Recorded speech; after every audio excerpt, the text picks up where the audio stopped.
Hindi ko talaga kinaya guys yung bonding ni Harry Roque at ni Sal Panelo. Diyos ko po. Kahit kayo guys, matatawa kayo sa video na to. Isipin nyo parehas silang merong mataas ang pinag-aralan, pero parang parehas din silang merong aning-aning. Alam nyo guys, minsan, nakakabaliw ang pagiging matalino Tingnan nyo guys. Itong si Panelo. Diba kung matatandaan nyo, itong si Roque, pinatunayan niya na totoo ang gentleman's agreement. So ngayon, itong si Digong, naka-receive ng sandamakmak na comment. Ang ginawa guys, ni Sal Panelo. Pakinggan nyo guys Pakinggan nyo. Pakinggan nyo to. Sino man nagkakalat naman gentleman's agreement, yun po ay nagsisinungaling. Baka gusto lang ng publisidad sa sarili niya. Magkausap ko si Presidente Duterte twice over this holiday. At sabi niya, I have not entered into any gentleman's agreement whatsoever. Whether ito gentleman o ungentleman, wala. I've been avoiding that Ayungin show like a hot potato.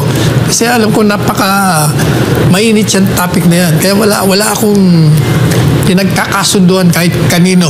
Sabi niya. Okay. Rinig niyo yun guys. Tinawag niyang fake news. Tinawag niyang sinungaling. Ito si Roque. Tumutulo talaga yung laway ko guys. Actually, hindi lang to guys first time na sinabi ni Panelo na fake news. Itong si Roque. Kasi guys, nung nakaraang buwan, diba, si Roque din yung nagkalat na tumawag daw sa kanya itong si Digong.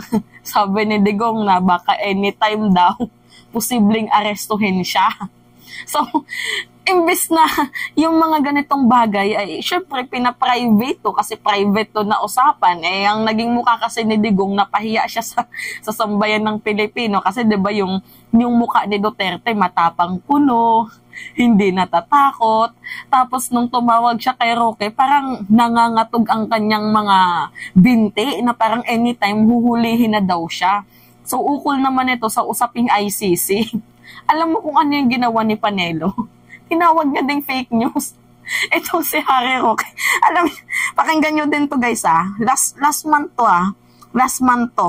Talagang mukhang strike na itong si Roque dito sa mga sa mga Duterte. So ngayon guys, pakinggan nyo tong video. Pinaaresto na raw si dating Pangulong Rodrigo Duterte ayon sa kanyang dating tagapagsalita na si Harry Roque. Pero fake news daw yan, sabi naman ng isa pang dating spokesperson na si Salvador Panelo. Ano ba talaga? Alamin sa report ni Maricel Aguili. Nagkokontrahan ngayon ang dalawang dating presidential spokesperson, dating Pangulong Rodrigo Duterte. Ang dahilan, kung totoo bang ipinaaresto na si Digong.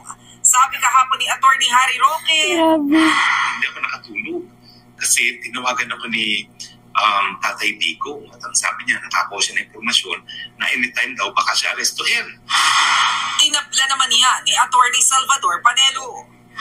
Tinawagan ko si PRD at sabi niya, hindi ko tinatawagan niya. Wala akong tinatawagan. Madali sabi, fake news. Walang bagong tugon dyan si Roque. Pero sa kanilang Facebook Live kanina, giniit niyang hindi siya fake news. May basihan aniya ang mga inilalabas niyang impormasyon. Bago naman ako mag-release ng information, sinusubukan ko po at talagang tinutupad ko na meron akong multiple sources. Lahat po ng sinasabi ko ay meron po akong multiple sources. No? At dahil ako naman yung naging spokesperson, siguro naman kapanipaniwala yung mga pinakikinggan kong mga sources. So yan, rinig nyo 'di ba? Mukhang strike na nga talaga itong si Roque dito sa mga Duterte. Talagang niliteral ang pagiging Trojan horse, 'di ba? Kasi siya yung nagda-down sa administrasyon ni Digong. So ngayon nga guys, seryoso na kasi Nakakatawa naman kasi guys. Imagine ha, dalawa silang merong mataas na pinag-aralan, tapos parang dalawa lang din silang merong tililing. Pero anyway guys, ito yung thoughts ko. Kasi, kagaya ng sinabi ko, nung una, 'di ba? Na itong mga private conversation, hindi dapat to sinasa publiko. Kasi unang-una, 'di ba, yung sa nangyaring call ni Duterte, client mo 'yan, abogado ka.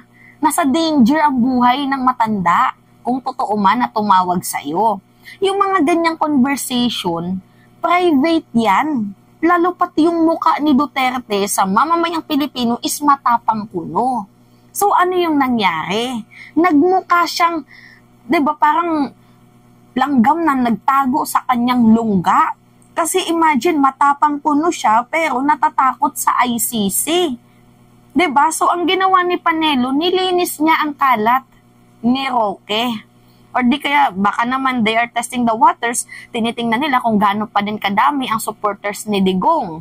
Pero, ito lang yung sa aking thoughts ha. Nilinis ni Panelo ang pagkakamali ni Roque. Kasi nga naman, pumangit ang image ni Digong. 'Di ba? Yung imahe niya na from matapang, naging parang kuting. 'Di ba? Na nagtatago sa kanyang lungga. So ngayon, nawala na yung issue na yan. Ito na naman. 'Di ba nabalita last week na merong gentleman's agreement na nag-commit itong si Digong, kasi sa China din naman to galing na nag-commit itong si Digong na we would not bring any large-scale materials to reinforce the BRP Sierra Madre or to construct structural building dyan sa Ayungin. Yan yung committance ni Digong. So ngayon guys, nilinaw ni Roque, hindi daw yun secret deal. Gentleman's agreement daw po yun. Ang malala dito guys, walang sumisigonda mano sa kanya. 'Di ba lahat ng kung gentleman's agreement yun, dapat recorded yun, 'di ba? So ngayon, si Alan Peter Cayetano tinanggi, hindi daw yun totoo. See, yan yung napapala ng mga matatabil ang dila. Tapos ngayon, si Panelo, tinawag pa siyang fake news. Tinawag siyang sinungaling, na tinawag pa siyang nagkakalat ng maling balita to the point na nagpapabida sa mainstream media. Okay. Learn from your mistake. Diyos ko po. Alam niyo, wala akong pinapaniwalaan sa dalawang to kasi sa nakikita ko, pareha silang may mga tama na. Pero, ang alam ko dito guys, pinapagtanggol ng ating Pangulo itong ating teritoryo, itong ating property. 'Di ba? Pinipreserve niya ang atin. Yun po yung totoo dito. Itong secret deal ni Duterte sa mga Chinese, posibleng totoo, posible ding hindi. Kasi hindi pa naman walang nangyaring investigation kasi itong si Senator Amy sa Department of Foreign Affairs tahimik sa issue na to. Kung magkaroon sana ng Senate hearing, then we will find out. Kasi hindi nagsasalita itong si Duterte, pero pwede nating gawing basis yun, guys. Kasi imagine nyo ha, hindi tayo iwa-water cannon or hindi tayo guys haharangin, i-dangerous maneuver dyan sa sarili nating bahura kung walang commitment itong si Digong. 'Di ba? Nakaka-bad trip nga naman yun, nangako ka tapos hindi tutuparin. Well, sa panahon niya natupad, iba na yung administrasyon ngayon eh. 'Di ba? Itong dalawang to, si Panelo tapos si Roque, guys, yan talaga yung banding nila, magsiraan. Kaya hindi na yan bago. Ano yung sabi dito sa caption? No agreement, what's over? Nagpapakalap na pumasok si FPRRD sa gentleman's agreement sa China, sinungaling at gusto ng publisidad. Okay, iniwan ka na naman sa ere. Shit. Wala ka pa din bang kadala-dala? Iyan ang komento ni Atty. Panelo sa kumakalat na balita na pumasok sa isang kasunduan si FPRRD sa China na hindi panatilihin ang BRP Sierra Madre. So ngayon, ang ginagawa ni Panelo is cleaning the mess again na ginawa ni Roque. Kasi guys, totoo naman makaka-apekto to sa image ng mga Duterte. Kasi ano yung unang tingin ng mamamayang Pilipino dito? Parang binenta na nila ang ating teritoryo. 'Di ba? Lalo pat secret deal, hindi natin alam kung ano yung napag-usapan at hindi din natin alam kung ano na yung lagay doon.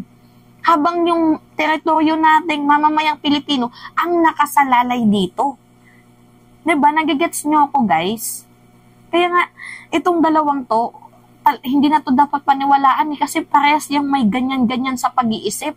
Basta ang malinaw sa atin dito, guys, merong nilabas na balita ang China na merong secret deal si Duterte. So yun, guys, yung ginagamit nilang card sa atin kung kaya't lagi tayong wina-water cannon, nilalagyan ng floating barrier, 'di ba, dinidangerous maneuver by helicopter.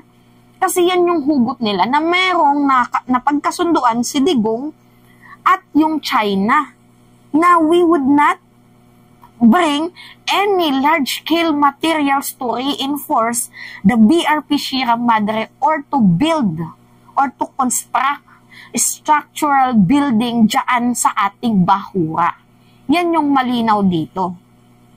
Although malinaw din yung sinabi ni Roque kasi siya na din yung nagpapatunay kasi sabi nga ni Roque, international lawyer daw siya, nag-aral siya ng Admiralty Law, 'di ba? Pero itong si Panelo, lawyer din 'yan. Alam nyo, may tama yung dalawang 'yan.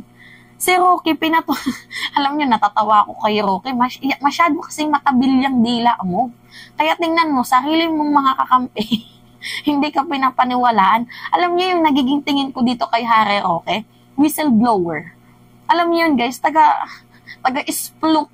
Baka mamaya, hindi natin alam, meron pa yung ma-ispluk itong si Roque ng mga tinatago ng mga Duterte.